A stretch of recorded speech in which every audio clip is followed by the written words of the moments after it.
Aujourd'hui, le point de presse permettra de préciser l'ensemble des mesures que nous devrons appliquer en zone orange durant la période des fêtes. Avant de débuter, je vous invite, comme à l'habitude, à mettre le micro en mode sourdine. Et également, je vous rappelle, en fait, que suite à la période à la présentation de nos 3 porte-paroles du jour, vous pourrez adresser vos questions soit de vive voix ou en utilisant la zone de clavardage. Alors, nous avons 3 porte-paroles aujourd'hui.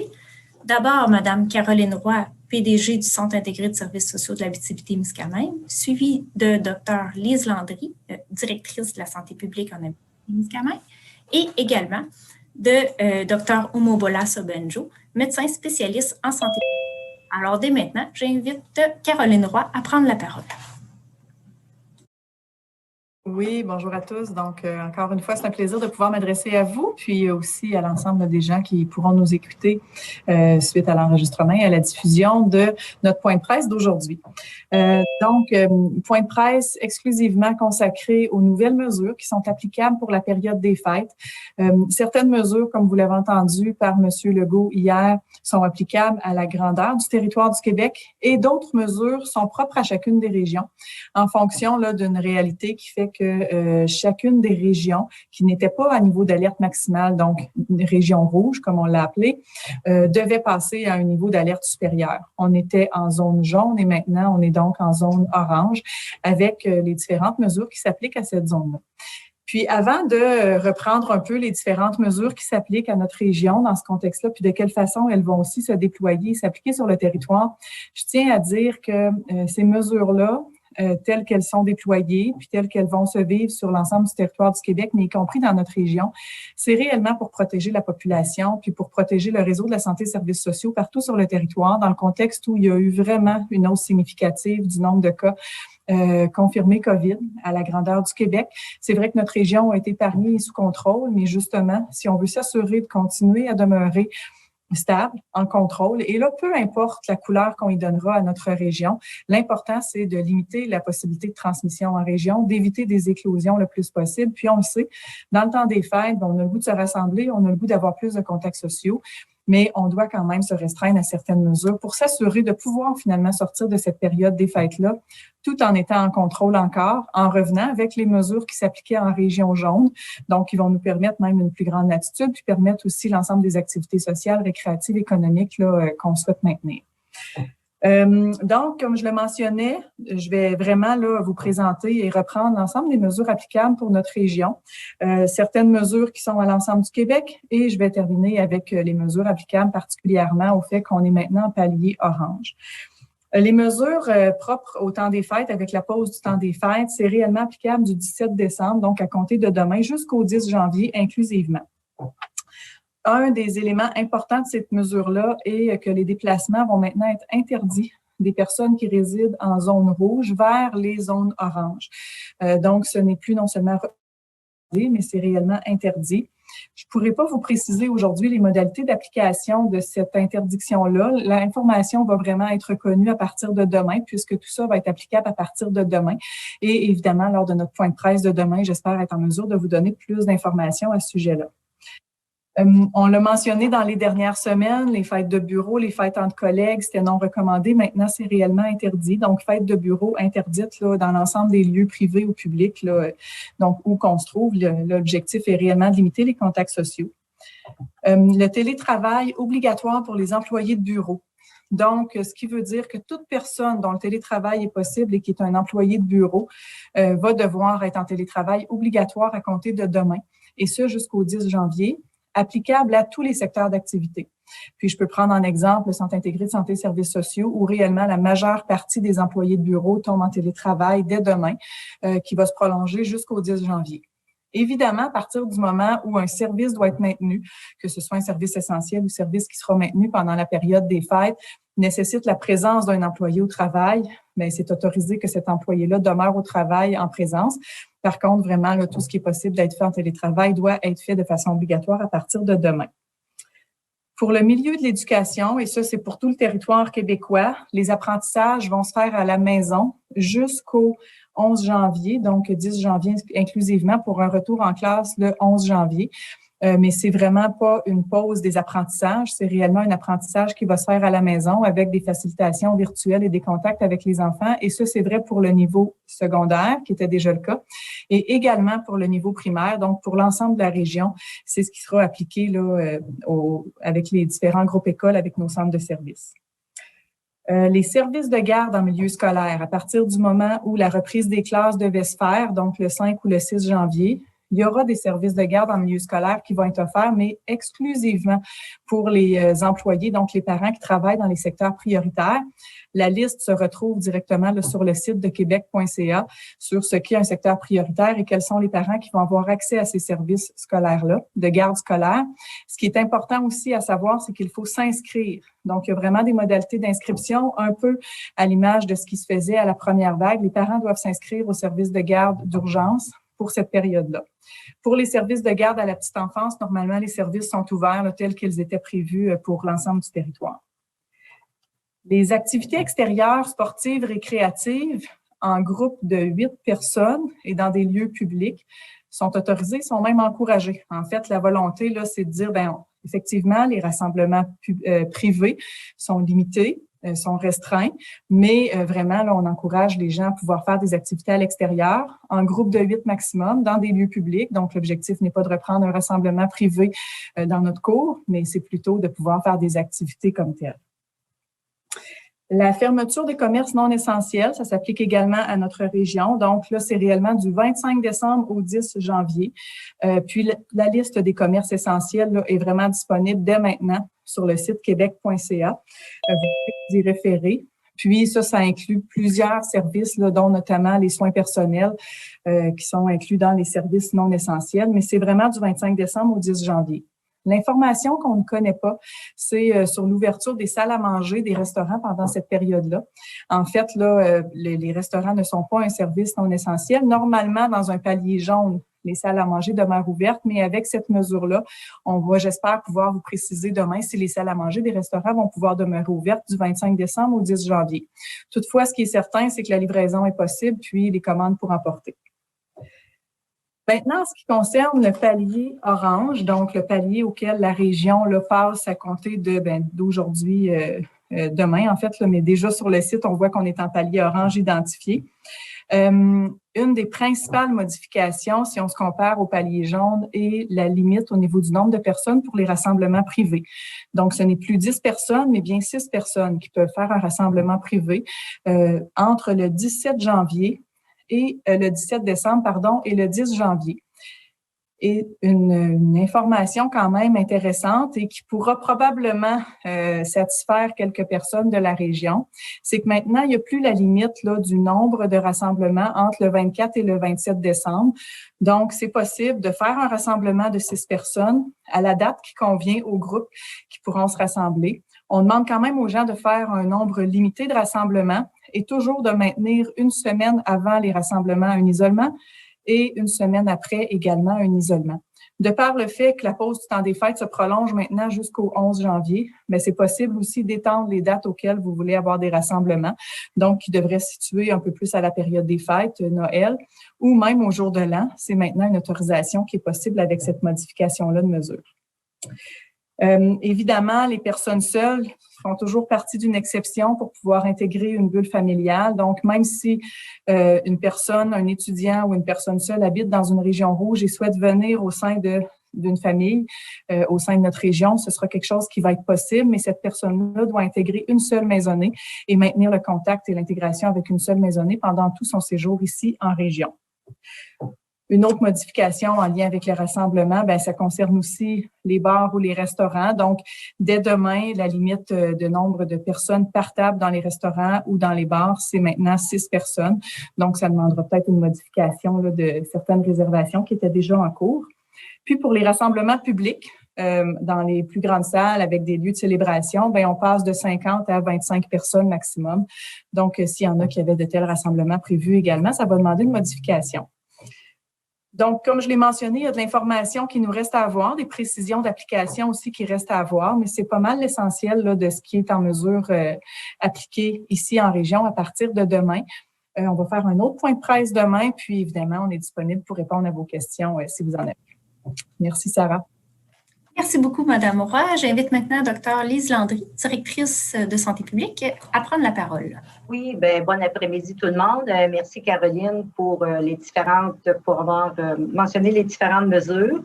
Je sais que ça n'a pas été une décision facile à prendre par nos autorités provinciales. On sait que ça va nécessiter des sacrifices pour tous. Nous sommes tous concernés.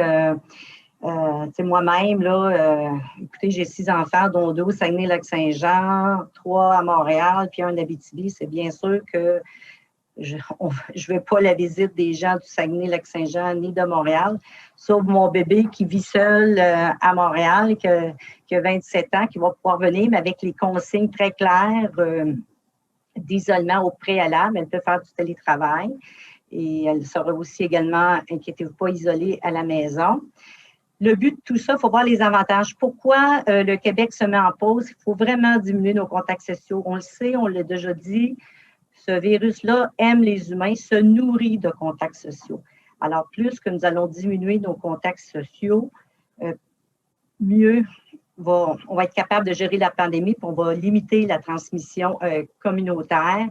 C'est pas facile. Nous, nous sommes très chanceux en région actuellement. Nous avons pu prévenir les éclosions il y en a eu quelques-uns dans les milieux de travail, mais on a pu les contrôler. On n'a pas eu à la seconde vague dans les résidences personnes âgées, alors que dans d'autres régions du Québec, j'ai été également touchée. Là. Mon père vit dans une RPA dans le centre du Québec.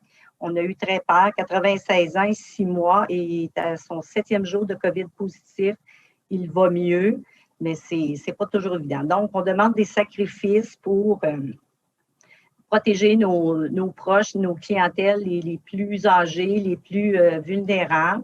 C'est tous ensemble qu'on va s'en sortir. Puis, dans le fond, ce qui est positif, faut voir, la vaccination commence dès la semaine prochaine. Nous aurons des vaccins qui vont arriver soit mardi ou mercredi. Ça, c'est intéressant. Puis, d'autres vaccins vont débloquer. Là, c'est le vaccin de Pfizer, mais sous peu, Moderna aussi, on devrait avoir des nouvelles.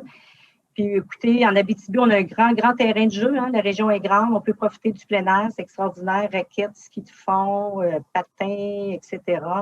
8 personnes. On conserve nos distances de 2 mètres. C'est très important. Alors, je pense que tous ensemble, on va y arriver. On va s'en sortir grandi de cette expérience-là. C'est temporaire, d'ailleurs, cette mesure orange-là, il faut le dire, là, ça finit le 11 janvier, puis on revient au jaune après. Alors, voilà, merci.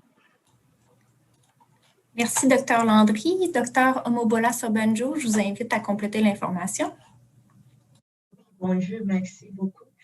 Et comme Dr. Landry vient de dire, c'est nos efforts, c'est ce que nous allons faire, la façon dont nous allons fêter ou profiter de ces prochaines semaines qui va déterminer ou qui va confirmer notre retour en zone jaune après la période des fêtes. C'est la volonté et moi, je suis certaine que la façon dont les citoyens de l'Abitibi-Témiscamingue ont travaillé depuis plusieurs mois, je suis confiante qu'on est capable de le faire et on va pouvoir retourner à notre palier jaune.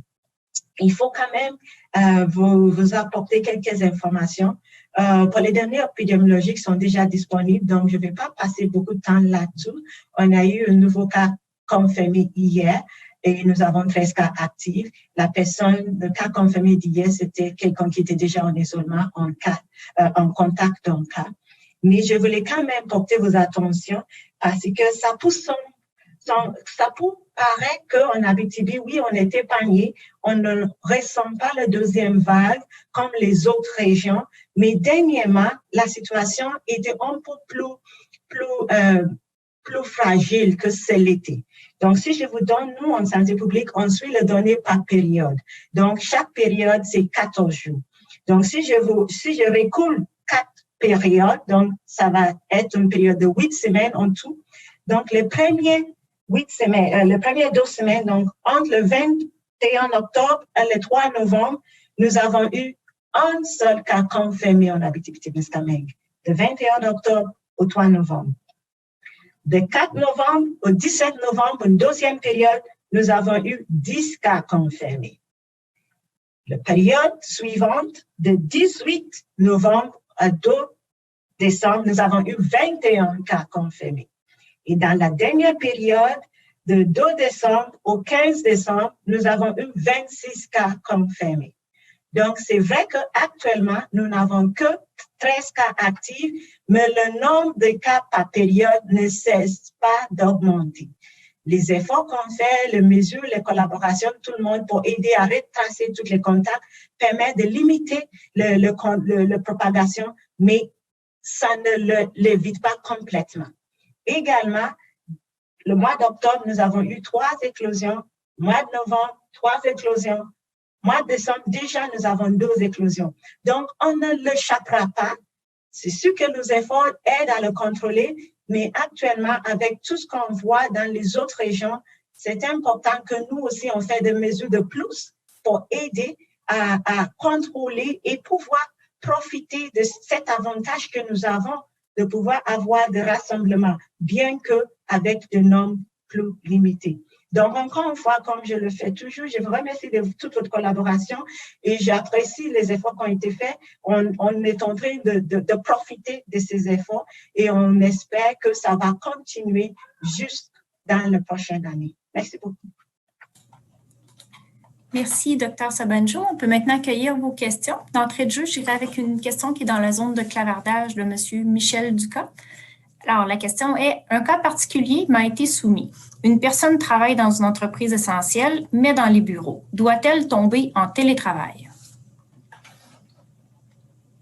Le télétravail touche tous les types de travaux qui peuvent être faits à distance. C'est-à-dire, si la présence de la personne n'est pas requise sur place, peu importe le type de commerce ou d'entreprise, le télétravail est obligatoire.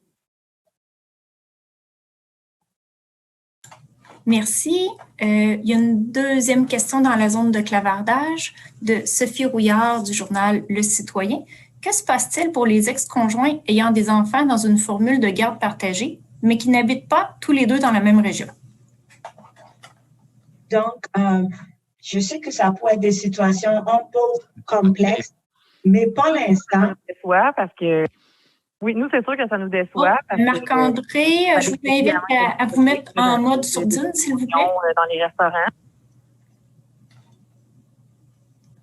Donc, pour les personnes qui n'habitent pas dans la même région, actuellement, c'est pour ça que, premièrement, il y a une autorisation des personnes seules, donc avec leurs enfants, de pouvoir intégrer, se joindre dans une boule familiale. Donc, ça se peut que ça se fait. Le détail, comment ça va être organisé, ça va être à eux de convenir comment les enfants vont se voyager entre une région et l'autre, mais ils ne seront pas interdits de faire ce type de contact pour pouvoir profiter. Mais toutes les autres consignes, toutes les mesures qui touchent ou qui encadrent la zone dans laquelle on parle est toujours respectée. C'est-à-dire, si l'enfant doit aller joindre leurs parents ou leur papa dans une zone rouge, les enfants n'auront pas de rassemblement. Donc, grand-maman et d'autres personnes ne peuvent pas venir à la maison. Si c'est l'inverse aussi, s'il vient ici, il va rester avec la famille de maman. Il ne peut pas aller visiter, il ne peut pas accueillir d'autres personnes non plus, parce qu'elle vient d'une zone rouge. Merci. Avant de retourner à la zone de clavardage, est-ce qu'il y a des questions de vive voix? Oui, j'aurais une question concernant un peu la confusion, parce que on est quand même pratiquement bientôt 24 heures après l'annonce de François Legault. On ignore toujours si les restaurants, les salles à manger vont pouvoir ouvrir. On ignore s'il va y avoir des barrages routiers. Est-ce que vous avez été assez consulté? Puis comment se fait-il qu'on n'est pas encore au courant de ces choses-là, des questions que nous, on nous pose depuis 24 heures et on ne sait pas quoi répondre aux gens? Donc, vous savez, comme le Premier ministre a dit à plusieurs reprises que ces décisions, ça nécessite beaucoup de consultations. La santé publique, on donne une recommandation, il y a des rencontres, il y a des consultations qui se font, il y a des discussions avant de prendre des décisions, parce que peu importe la décision qui est prise, il y aura des implications pour une partie de la société ou peut-être toute la société. Donc, il y a toujours des implications. Et avec des décisions qui ont prises aussi, ça prend de temps pour attacher, pour s'assurer que tout est en place pour que ça puisse rentrer en fonction. C'est pour ça, concernant les restaurateurs, on sait que la décision est nécessaire, on devrait savoir pour le 25. On sait qu'entre le 17 et le 25, ils doivent être ouverts, ils peuvent être ouverts. Donc, c'est plus tôt. Donc, on peut avoir les informations, on peut se permettre de bien attacher le tout pour avoir plus de détails demain et le communiquer aux gens. Pour ce qui est le barrage routier, ça nécessite aussi une planification de ressources et tout, comment ça va être arrimé et tout va être attaché. Donc, ça aussi, c'est en cours. Mais déjà, on sait l'intention, la décision est prise, mais tout ce qui suit va venir. Pas de chemin là-dessus, mais pourquoi annoncer une décision si on sait que ça ne sera pas prêt? On dit que les déplacements vont être interdits à compter de demain. Pourquoi annoncer cette mesure-là et la mettre en vigueur dès demain si on n'est pas en mesure de la contrôler ou de l'appliquer au moment où elle rentre en vigueur? C'est des questions que, comme Annie-Claude disait, on reçoit beaucoup des incompréhensions que les gens se posent et ils nous posent et on ne sait pas quoi répondre. Pourquoi annoncer aussi vite d'abord si on n'est pas prêt à appliquer ces mesures? Oui, je peux comprendre le questionnement et la préoccupation ou la raison pour laquelle les gens posent des questions. Mais déjà, sachant que c'est interdit, ceux qui prévoient un déplacement peuvent déjà l'annuler. Ils n'ont pas besoin d'attendre d'avoir le... Donc, je pense déjà de le faire d'avance, donne quelques informations aux personnes qui doivent prendre des décisions et changer leur planification. Donc, ça, c'est déjà une bonne chose. Mais on souhaite, on espère que toutes les informations nécessaires vont arriver dans les prochaines heures, prochains jours. Il viendra que l'Abitibi-Témiscamingue est passé au jaune par mesure préventive en octobre. Une fois de plus, on passe au orange par mesure préventive. Les citoyens, ce qu'on entend, puis on envoie des centaines de commentaires à l'heure en ce moment, les gens se sentent un peu incompris. On a l'impression que c'est une décision politique. À quel point la santé publique régionale a eu son mot à dire dans cette décision-là? Mais je viens de vous montrer les données. Je vous ai présenté les données que pour nous, à chaque 2 semaines, il y a une augmentation de nos cas. Également, je vous ai montré les données en lien avec les éclosions. On n'est pas encore dans la même situation des autres régions, mais on a vu que ça peut aller vite. Nous, pendant la première vague, à l'intérieur de 6 semaines, nous avons eu 140 cas. Donc, on sait que ça peut aller vite. Et plus récemment, on voit chez nos voisins. On a vu ça au nord de Québec, on a vu ça à Saguenay, on a vu ça Bas-Saint-Laurent. Donc, on ne doit pas attendre que le faux soit pris avant de prendre des décisions. Et d'ailleurs, plusieurs citoyens nous ont contactés et demandé des mesures. Ils voulaient que ce soit interdit des déplacements, ils voulaient que ce soit interdit les activités. Il y avait beaucoup de demandes, de pression. Les gens voulaient des mesures plus strictes pour protéger la région. La façon dont ça se traduit, c'est peut-être parce que quelques personnes auraient voulu, mais c'est en réponse à toutes les demandes qui nous ont été montrées et les recommandations selon nos connaissances et nos expertises santé publique que nous, on a véhiculé au national, qui a été discuté avec les autres directeurs de santé publique et qui a été transmis au cabinet du ministre. Merci. Docteur Landry, vous vouliez conclure? Même à complément, pour répondre à Mme Luneau, savoir si on est consulté, certainement, écoutez, on doit même vous dire qu'au départ, là, écoutez, c'est sûr qu'on représente le reste de la population en zone jaune là, au Québec, là, c'est à peine 1 demi-million, 8 millions sont en zone rouge. C'est sûr qu'au départ, je pense qu'il aurait été très facile pour le gouvernement de peinturer la province en rouge au complet. Là. C'était vraiment la solution facile, mais on a présenté nos arguments au niveau de la région et on trouvait ça acceptable malgré tout. Là, je comprends les citoyens, puis il reste que ça a certaines inconvénients, mais il faut voir aussi les nombreux avantages, comme j'expliquais tout à l'heure, la diminution des contacts sociaux durant cette période-là. C'est le meilleur moment pour le faire. C'est temporaire. Je pense qu'il faut voir ça comme plutôt de façon positive, parce que ça aurait pu être beaucoup, comme on dit, pire que cela. Là. si on n'avait pas présenté nos arguments. Là. Merci. Je poursuivrai avec une question de Sophie Rouillard du journal Le Citoyen. Alors, elle mentionne la députée Émilie Lessard-Terrien déplore un manque de clarté concernant les mesures annoncées par le gouvernement. Elle craint que cela apporte une perte de collaboration de la part des citoyens. Quels sont vos commentaires à ce sujet? En fait, je pense qu'on y a un peu répondu. L'anticipation de la réaction de la population, là, on la connaît, puis on l'anticipe nous-mêmes depuis le début par rapport à des mesures comme celle-là, ou quelles qu'auraient été les mesures, parce qu'à partir du moment où on était en zone jaune, on se l'est toujours dit, la meilleure situation pour laquelle on pouvait anticiper la période des fêtes, c'était dans la situation pour laquelle on se trouvait, en sachant très bien que ça se pouvait qu'il y ait une évolution. On voyait, comme tout le monde, l'augmentation des cas au Québec. Puis l'objectif était de dire, qu'est-ce qui peut faire du sens? À la fois pour nous protéger comme population, à la fois pour protéger le réseau de la santé, services sociaux. Oui, il y avait un resserrement des mesures qui était nécessaire parce que je vous en ai témoigné aussi dans les dernières semaines, ce qu'on constatait dans les restaurants, ce qu'on constatait dans les différents commerces, c'était assez inquiétant, avec des grands regroupements, beaucoup de contacts sociaux, des gens qui respectaient pas les mesures, puis des fois c'est par méconnaissance, là, mais avec aussi une possibilité de peu d'intervention, que ce soit de notre part de la santé publique ou même de la sécurité publique, là, parce que il y avait pas tous les leviers non plus qui intervenir et s'assurer du respect des mesures. C'est ce que maintenant les nouvelles mesures nous permettent. Ça permet de maintenir certaines activités, mais avec certaines mesures un peu contraignantes. Au niveau de 6 personnes en rassemblement privé, c'est vrai que c'est plus contraignant que 10. Par contre, on a étendu maintenant la plage au niveau des dates possibles. Donc, il y a quand même, je pense, à travers tout ça, un privilège qu'on a de pouvoir, nous, maintenir certaines activités dans la période des fêtes. Et les déplacements interdits viennent finalement aussi faire en sorte que ça va éviter que des gens de l'extérieur de la région, parce qu'ils souhaiteraient venir fêter dans nos motels ou venir profiter de nos restaurants qui sont encore ouverts minimalement pour certains jours, puis peut-être même pour toute la période des fêtes, de certaines activités qu'eux n'ont même pas dans leur région. Donc, c'est vraiment dans le sens là, qu'il faut donner aux mesures applicables actuellement, puis tout en se disant que c'est de cette façon-là qu'on va être capable de, oui, en profiter, mais de sortir au 11 janvier en reprenant des activités pratiquement normales avec le respect des mesures qu'on connaissait en zone jaune.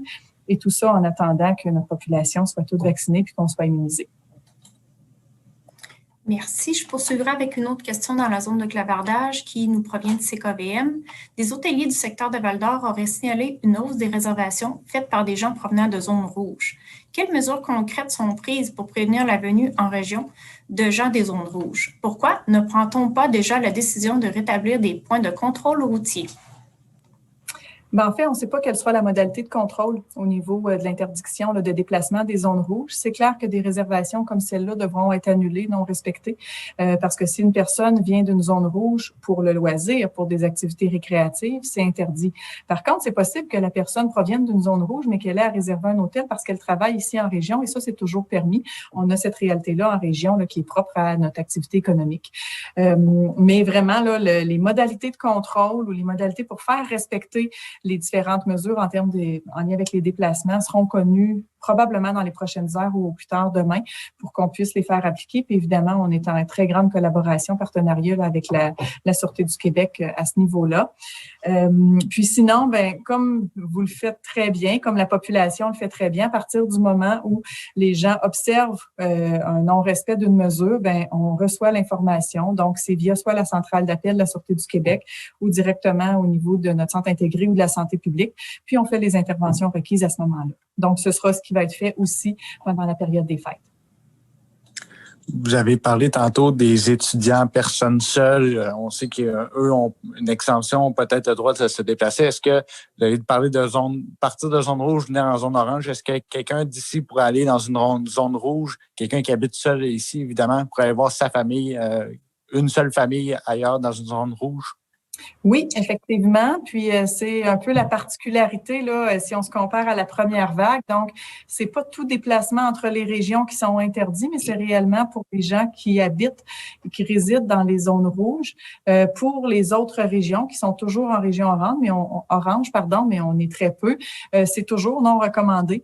Mais oui, ce sera possible pour une personne seule de pouvoir se déplacer vers la zone rouge et profiter là, d'une bulle familiale dans ce secteur-là, tout comme de zone rouge à zone rouge, ça leur est possible aussi.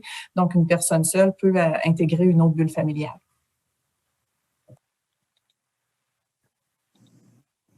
posé des questions, entre autres le secteur des gyms qui se demandent, qu'est-ce qui se passe de leur côté puisque c'est plus ou moins un commerce. Il y a également une massothérapeute qui nous a demandé, elle, dans son cas, elle a autant des patients qui ont un billet du médecin que des patients qui y vont juste pour se faire masser ou autre traitement. Donc, pour ces deux secteurs-là, est-ce qu'on peut juste préciser? Pour le massothérapeute, aux autres, c'est considéré comme surtout parce que c'est des soins de santé. Donc, ils ne sont pas touchés par ça. Pour le gym, j'attends la confirmation parce que ce n'est pas précisé actuellement sur le site. Donc, on aura plus d'informations au cours des prochains jours. Je suppose que c'est pareil pour les cinémas.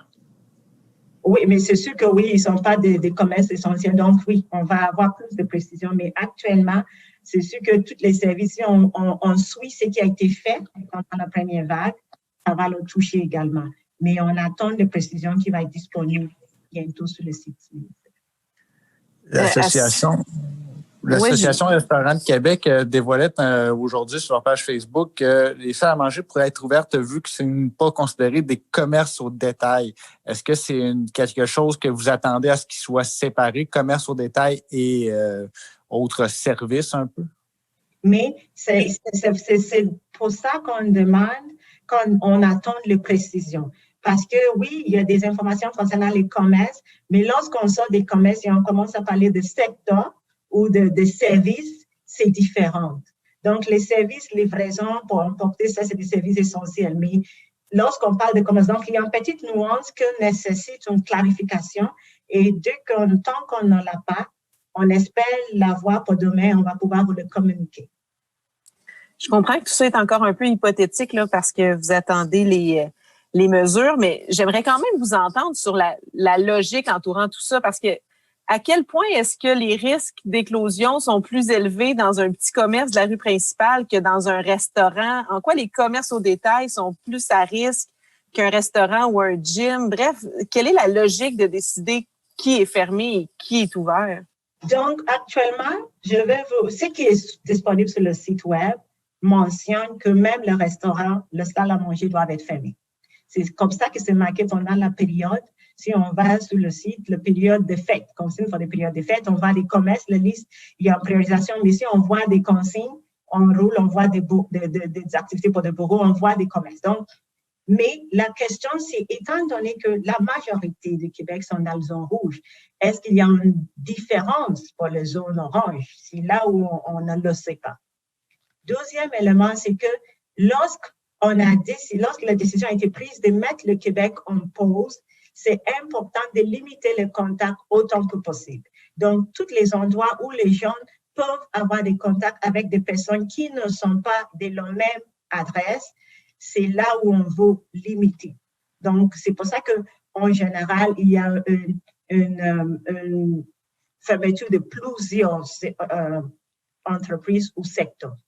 Deuxième élément à mentionner, c'est que la santé publique fait des recommandations, mais c'est le gouvernement qui prend les décisions et M. Legault a toujours dit que c'est lui qui prend les décisions. Donc, il y a aussi des décisions qui sont prises. Je ne peux pas tout expliquer, mais je pourrais vous confirmer que la fermeture qui est plus large vise à s'assurer qu'il y a une diminution assez exhaustive de contacts pour permettre à freiner la deuxième vague comme vient début de 2021. On vous écoute parler, vous parlez beaucoup du site web québec.ca, on parle d'une clarté d'information et je dois vous avouer que c'est vraiment pas clair sur le site québec.ca. Si on visite une page où on a la carte des régions, on a la zone orange où les dates sont bien précises du 17 au 11 où les magasins sont ouverts, les restaurants sont ouverts en Abitibi-Témiscamingue. On a tapé Amos, on a été capable de le préciser. Moi, ça m'amène à me poser la question, parce que je vous entends depuis tantôt parler du site web, l'information n'est pas sur le site web.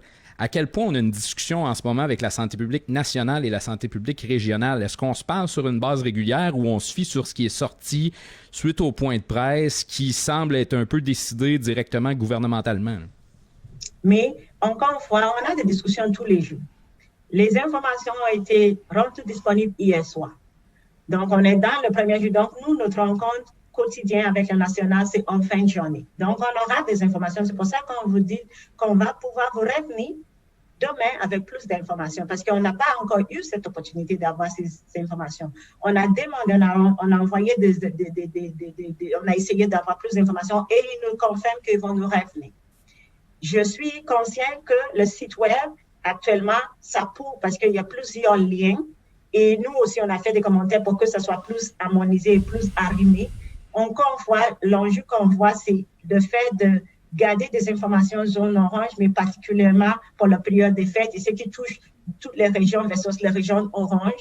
Donc, je pense qu'ils sont en train de tout arrimer le tout. C'est pas comme, je sais que pour l'instant, c'est pas convivial chercher toutes ces informations, mais nous, de notre côté, on s'engage de vous fournir des informations qu'on reçoit clairement, et c'est ça qu'on a fait aujourd'hui, des informations qui sont confirmées. Madame Roy et Madame Landry vous ont transmis ces informations-là. Ce qui reste à confirmer, on va aller chercher ces réponses et on va vous revenir. J'aurais aussi une question par rapport au secteur minier. Là aussi, il semble y avoir un peu de confusion. D'un côté, le premier ministre hier disait que le secteur manufacturier n'était pas considéré pour la pause. De l'autre, là, il y a des médias, entre autres, qui rapportent qu'il faut que ce soit seulement les services essentiels, donc le strict minimum dans le secteur minier. Pouvez-vous nous donner des précisions à ce sujet-là? Pour l'instant, les informations que nous avons, c'est que le secteur manufacturier n'est pas touché.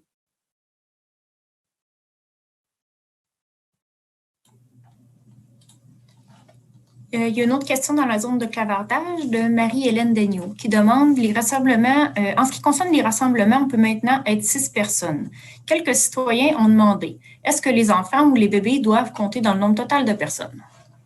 Oui, lorsqu'on compte le maximum de 6 personnes, y compris les enfants et le bébé. Pour être certain, il y a 6 personnes, on s'entend une famille qui sont 7 avec les enfants, sont dans les règles pareilles, là, on s'entend. Oui, les personnes, lorsqu'on parle de rassemblement, on parle de fait que des personnes qui n'habitent pas en adresse viennent dans l'adresse. C'est-à-dire, on reçoit des invités ou on se rend chez quelqu'un d'autre. C'est ça le rassemblement. Il faut que 2 adresses ou plusieurs adresses se trouvent au même endroit. Donc, toutes les personnes qui habitent dans une maisonnée, peu importe le nom, ils vont tous rester ensemble. Toutefois, si dans une maisonnée, dans une adresse définie, il y a déjà plus de 6 personnes, malheureusement, ils n'auront pas la possibilité d'accueillir des visites chez eux pendant la période de fête. Sauf une personne seule. Exact. Mais avec les consignes d'isolement au préalable, etc., qu'on a parlé tout à l'heure. Voilà. Vous m'amenez une précision. Est-ce qu'une personne seule peut se joindre à un rassemblement de 2 familles réunies?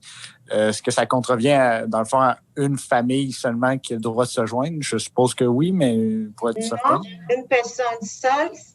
Donc, je vais vous donner 2 exemples. S'il y a une famille de 3, il veut faire un rassemblement le 25. Il invite quelqu'un seul et il invite un autre couple. Ça fait 6, c'est correct. Toutefois, lorsqu'on parle de personnes seules, c'est pour permettre aux personnes qui souvent vont aller rester ou intégrer une autre famille, c'est-à-dire ou passer plusieurs journées avec eux. Ça permet à quelqu'un qui est toute seule ou avec ses enfants d'aller se joindre dans notre famille. Donc, même si dans la famille que la personne va aller se joindre, il y a déjà 5 personnes, même si elle arrive avec 2 jeunes enfants, ça dépasse le 6, mais ils vont être ensemble, ils vont être considérés comme une maisonnée. Mais c'est toujours la même maisonnée. La personne seule ne peut pas changer d'idée demain et dire, oh, maintenant, c'est l'autre famille auquel je me joins. Oui, je veux juste à nouveau repréciser. C'est parce que là, vous dites une personne seule, mais avec ses enfants. Donc, les enfants ne sont pas des personnes dans ce cas-là, mais dans ça, c'est une personne monoparentale pourrait aller dans une autre famille.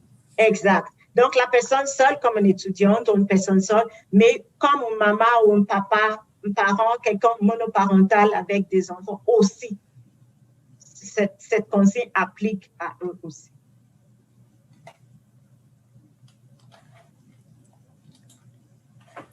Est-ce qu'il y a d'autres demandes de précision, d'autres questions? Et juste pour confirmer, la raison pour laquelle la permission pour des personnes seules, c'est parce qu'on sait que c'est difficile, surtout ceux qui sont soit probablement dans la zone rouge ou zone orange. Ça fait 2 mois qu'ils sont tous seuls, qu'ils n'auront que visite pour une personne. Donc, c'est pour leur permettre de pouvoir au moins avoir un peu de support et de soutien pendant la période de fête.